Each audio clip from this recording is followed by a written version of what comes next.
இறை வழிபாட்டை பற்றி எதுவும் தெரியாத வெட்டியான் ஒருவன் சுடுகாட்டில் கண்டெடுத்த சிவலிங்கத்தை அரசரிடம் ஒப்படைக்கச் சென்றான். மன்னரோ, சிவலிங்கம் உன்னிடமே இருக்கட்டும், சுடுகாட்டு சாம்பலையே அபிஷேகம் செய்து பழைய சோற்றை படைத்து விட்டு வா என்று கேலியாக சொன்னார். அப்படியே அனுதினமும் அந்த சிவலிங்கத்திற்கு ஆராதனை செய்து வந்தான் அவன். ஒரு நாள் கனமழை பெய்தாலும் எரிக்க உடலேதும் வராததாலும் பூஜிக்க சாம்பல் கிடைக்காமல் பூஜை செய்ய முடியவில்லை. மிகவும் மனம் வருந்திய அவன், சிவ பூஜையை செய்யாமல் இருக்கக்கூடாது, நான் இறக்கப் போகிறேன், என் உடலை எரித்து அதில் கிடைக்கும் சாம்பலை கொண்டு சிவலிங்கத்துக்கு பூஜை செய் என்று தன் மனைவியிடம் சொன்னான்.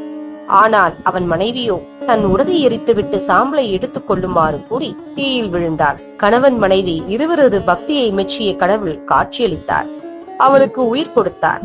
ஆண்டவனை வழிபட ஆடம்பரமோ மலர் மாலைகளோ வேண்டும் என்பதில்லை, உண்மையான பக்தி உள்ளன்போடு இருந்தால் போதும் என்பதை உணர்ந்தார் அரசர்.